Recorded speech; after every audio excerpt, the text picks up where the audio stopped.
הוא ילך לקדש שם שמיים, ואני הולך להיות לדבר של עבודה זרה. אומר לו אליהו, כמו שיתקדש שם שמיים על ידך, שאתה זה, כמו שיתקדש שם שמיים על ידי אחיך, שיוקדש, יעלה כליל לעבודת השם, כך יתקדש שם שמיים על ידך, כי אתה תעלה כולך כליל, וזה לא יצליח, עבודה זרה לא ילך. ואז הוא אומר, מה פתאום? כך אתה יועצני, 3 מילים אומר לו הפעם. למרות שהסברה מאוד נכונה. הרי מה אומר לו אליהו? כמו שהאש שבוערת אצל הפר השני תוכיח שיש השם בעולם, האש שלא תבער בך תוכיח שאין עבודה זרה בעולם, שזה לא שווה כלום. אז המילים אמיתיות, נכונות, אבל המציאות היא שאליהו הנביא מדבר איתם. אליהו הנביא אומר לפר, לך בבקשה, והוא לוקח אותו ומזיז אותו, ומול אליהו הנביא הפר לא נעמד, כי הפר לא מוכן, למרות שעשוי להתקדש שם שמיים על ידו כשהוא לא יישרף, אבל הוא לא מוכן ללכת, אני לא שייך לעבודה זרה. זה אגב מלמד אותנו דבר גדול, עד כמה לא לחשוב שאני אצליח לקדש שם שמיים בצורה מסוימת. אם זה אסור, זה אסור. אם זו עבודה זרה, אז לא עושים עבודה זרה, נקודה. אליהו הנביא נותן להם את הפר, מניחים אותו על המזבח. אליהו הנביא מסתכל על כל העם כולו ואומר להם, בבקשה, בואו תראו. ואז מניחים אותו על המזבח, מתחילים לצעוק, אבל עלינו, אבל עלינו. שום דבר לא זז. אבל עלינו. אין קול ואין עונה ואין קשב. שום דבר לא זז. מנסים עוד פעם, והתגודדו ברמחים. חז"ל מגלים לנו שהם ידעו שהפסל, שהבעל לא שווה שום דבר. אז התחבא מלמטה אדם בתוך המזבח עם קופסת גפרורים, אמור היה להדליק. קוראים לו חיאל, בית האלי. והוא יושב שם ואמור להדליק את האש.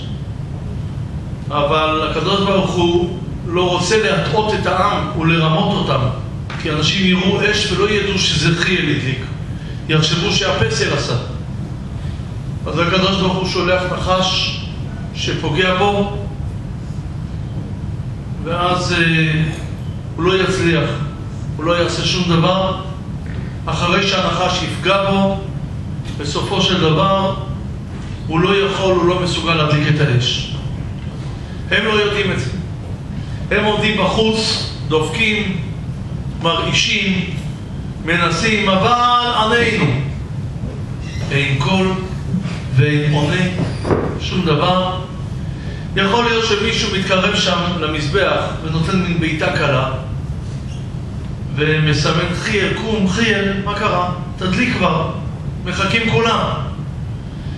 הם עומדים בראש העם והם ממשיכים לצעוק ולבעוט ולהשמיע קולות. עם ישראל כולו נאסף למטה, מחכה עם ישראל כולו, מחכים רבע שעה, חצי שעה, שעה, או 12 בצהריים. תחשבו לרגע, עם ישראל כולו עומד למטה, מחכים, שום דבר. אני מתאר לעצמי שלמרגלות הכרמל התחילו כבר איזה 20-30 ילדים לשחק כדורגל. שתעממים, כמה אפשר להסתכל למעלה ולחכות שהאש תעלה בראש המזבח? אני מתאר לעצמי שכבר כמה ילדים, כמה תינוקות, כבר אין להם סבלנות. אז ופה אמא צריכה להחליף טיטול, וילד אחד רעב, ואדם מבוגר אחד אומר, אני רוצה לשבת, אין לי כוח. זה כבר מתחיל להיות סיפור ארוך. 2 בצהריים, עדיין הם צורקים, כבר צרודים לגמרי. אבל עלינו. אין עם מי לדבר. עם ישראל בינתיים כבר למטה לגמרי, מחוץ לעניינים. אליהו אומר להם, חבר'ה, תנסו אולי חזק, 2 בצהריים, אולי הוא הלך לישון בין 2 ל-4. מנוחת צהריים. צעקו חזק, צריך להעיר אותו. צועקים, זה לא עוזר. עומד היום כולו להסתיים, ואז ניגש אליהו הנביא, ואומר להם, בואו, שונה אליי. נעזוב פה את כל מה שהיה היום. ראיתם שהבעל לא מסוגל, אפילו לא אש במזבח. שונה אליי. ויגשו. וירפא את מזבח השם והרוס. חז"ל אגב מלמדים אותנו, בחסידות היו אומרים, שעצם העובדה ויגשו, עצם העובדה שכל עם ישראל כולו ביחד, זה כשלעצמו וירפא את מזבח השם והרוס. האחדות הזו עצמה היא מחברת ומרפאת את מזבח השם. ככה מרפאים את המזבח כשנמצאים ביחד.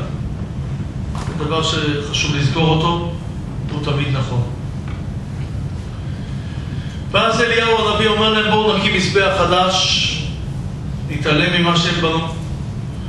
בונים מזבח חדש, 12 אבנים, מעמידים את המזבח, מניחים עליו את הפר, ואז ניגש אליהו ואומר, ענני השם ענני. בבקשה. וידעו כל העם, כי אתה הוא האלוקים. אני מבקש ממך, ריבונו של עולם, תעזור לי שזה יעבוד. שלא יגידו כמעשה ניסים, לא יגידו שאני קוסם. שיבינו שזה אתה. הוא רוצה להעצים את גודל הנס, הוא מבקש מהעם כולו, תביאו מים. איפה יש מים? כבר 3 שנים בצורת. אין מים, אבל נמצאים שם בכרמל ליד הים, אז מביאים מים מהים.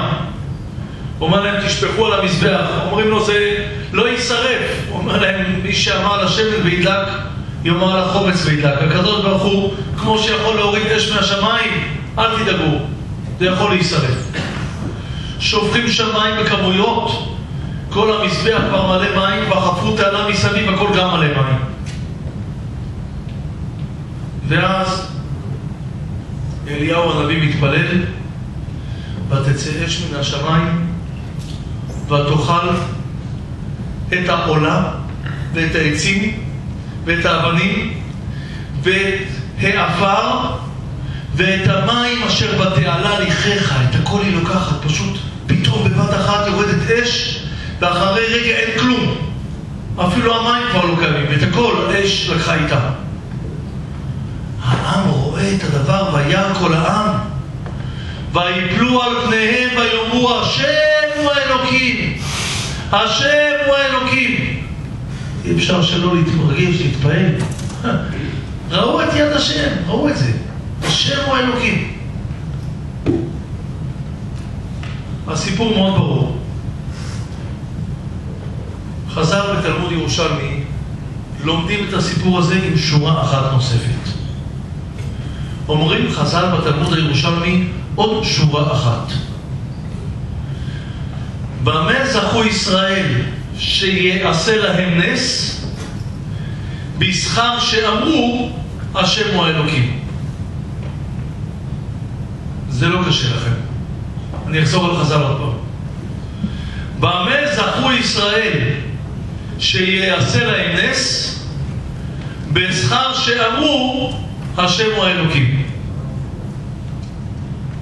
הכל בסדר? אין לכם פשוט שאלה על זה? מה אחרי? מה אמרו אחרי? מוריי ורבותיי, שמים לב? חז"ל אומרים שבשכר שאמרו השם הוא האלוקים, זכו שנעשה להם נס. אבל הפסוק אומר בדיוק ההפך. וירא כל העם, הם ראו את הנס, ואחרי שראו את כל הנס, ואחרי שראו את כל המאורע הגדול, אחרי שראו משהו כל כך מיוחד במינו, אז אמרו השם הוא האלוקים. אז חז"ל יודעים לקרוא יותר טוב מאיתנו את הפסוק. ובכל זאת חז"ל אומרים שקודם כל אמרו השם האלוקים, ואז היה נס. איך זה מסתדר? ברוך אתה אדוני אלוהינו מלך העולם שהכל נהיה בדברו.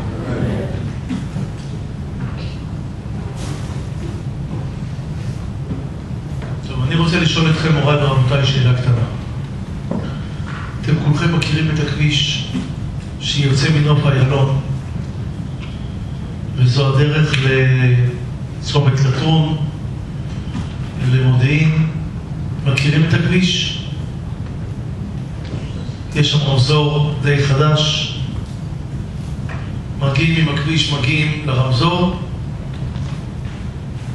ואז אפשר להגיע לבחורון, לירושלים, אפשר להגיע למודיעין. מכירים את הכביש.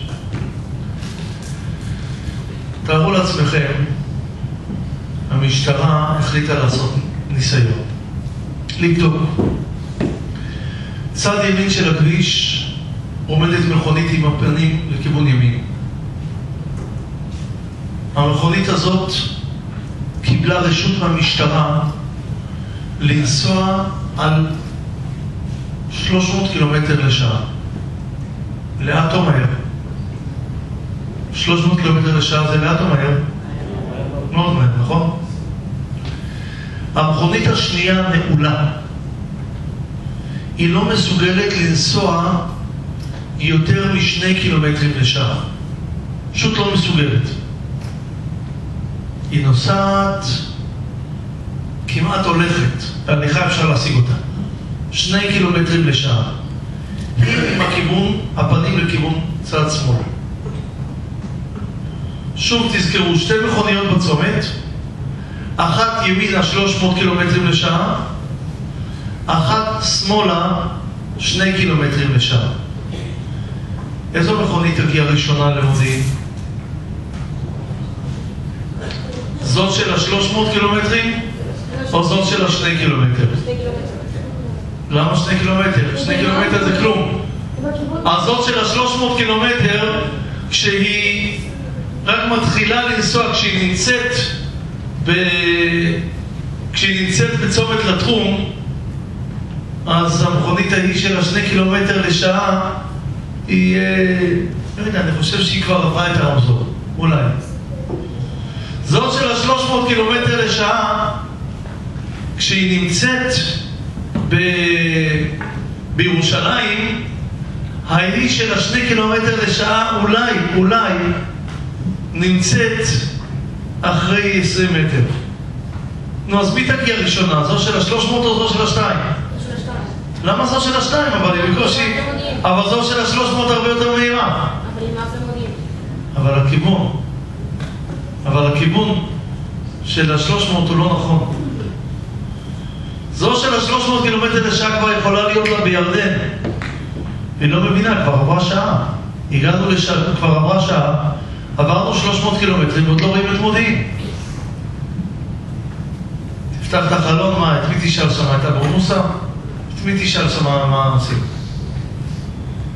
מה צריך לעשות ההוא של 300 קילומטר לשעה אחרי שעה שלמה? דבר ראשון, מה הוא צריך לעשות? לשאול את עצמו אם הוא בכיוון. כי איך זה יכול להיות שאני נוסע כבר שעה שלמה, כבר עברתי 300 קילומטרים ועוד לא ראיתי את מודיעין? איך זה יכול להיות? אני כבר 300 קילומטר. אתם יודעים מה הוא נסע? שעתיים. 600 קילומטרים הוא כבר נסע. עוד מעט הוא מגיע לידי שם בעירה. דבר ראשון, לפני הכל, תשאל את עצמך, אני בכיוון? למה אני לא רואה? תשאל שאלה. זה הדבר הראשון לפני הכל. ואחרי שאתה שואל את עצמך, עכשיו תעצור רגע בצד, תפתח את המפה, תתקשר לאיזשהו חבר טלפוני, תנסה אולי בווייז, GPS, משהו, לחפש, וכאשר יתברר לך שאתה לא בכיוון, תברר איפה עושים סיבוב ואיך מגיעים, מהו הכיוון הנכון. 300 קילומטר לשעה זה המון, אבל אם אתה לא בכיוון זה לא יעזור. עם ישראל באותו דור 3 שנים אין גשם, אין מים. לפני כן שפע, ברכה. לפני כן הארץ פורחת, הכל טוב. ואין שם אחד ששואל את השאלה המתבקשת, איך זה שאנחנו לא זוכים למים? אין שם אחד ששואל, אני לא מדבר על לשנות כיוון, לשאול, לברר. תבדוק את עצמך. למה עד עכשיו היה גשם בלי סוף ופתאום אין? יש אולי קשר למה שאמר אליהו הנביא? חי השם אלוקי ישראל אשר עמדתי לפניו, אם יהיה טל ומטר כי אם על פי דברים? אולי זה צו של אליהו הנביא? ולמה אליהו אומר את זה? כי אולי יש פה עבודה זרה יותר מדי, כי אולי שכחנו את השם. אין אחד. שפע של גשמים היה כל הזמן ופתאום טיפת גשם לא יורדת, חורף, יובש. אחד, תשאל, תברר, תתעניין. אין אחד ששואל. עד שאליהו הנביא מעמיד את כל העם ואומר להם משפט אחד: עד מתי אתם פוסחים על שתי הסעיפים? אם השם הוא האלוקים, לכו אחריו, ואם הבעל, לכו אחריו. עכשיו אומר הנביא 5 מילים לכאורה מיותרות. אין עוד מיותרת בנביא. 5 מילים שמלמדות אותנו את הכל. ולא ענו העם אותו דבר. העם לא ענה לו כלום. אם העם לא ענה, אז למה הנביא צריך לכתוב את זה? אם אין תשובה, אז לא צריכים לכתוב שום דבר, ואז אני מבין שאין תשובה. למה טורח הנביא וכותב 5 מילים? כדי להדגיש לי שהשאלה מתחילה לחלחל בלבבות העם. כשהוא אמר להם השם הוא האלוקים, הם מבינים, רגע, אולי אנחנו טועים, אולי אנחנו באמת לא צודקים, אולי אנחנו באמת פוסחים על שתי הסעיפים, באים לבית כנסת אבל עסוקים לנו בעבודה זרה. אז אולי באמת משהו לא מושלם. כשחז"ל בירושלמי אומרים במה זכו ישראל שיעשה להם נס בזכר שאמרו השם הוא האלוקים, אין כוונת חז"ל השם הוא האלוקים כשהם אומרים בסוף, אז זה ברור שהם יגידו. כוונת חז"ל להתחלה, כשהם לא עונים לאליהו, כשהם מבינים שהשאלה טובה, כשהם מבינים שהשאלה אמיתית. איפה טעינו? מה קרה? וכשהם מתחילים להבין, יש סיכוי שהם גם ימצאו דרך חזרה, כפי שאחר כך שומעים שהם קוראים כולם השם הוא האלוקים.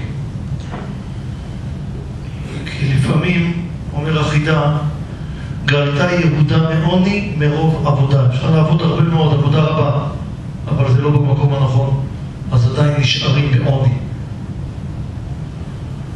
עם ישראל פסח על שתי הסעיפים, אז זה לא עזר להם.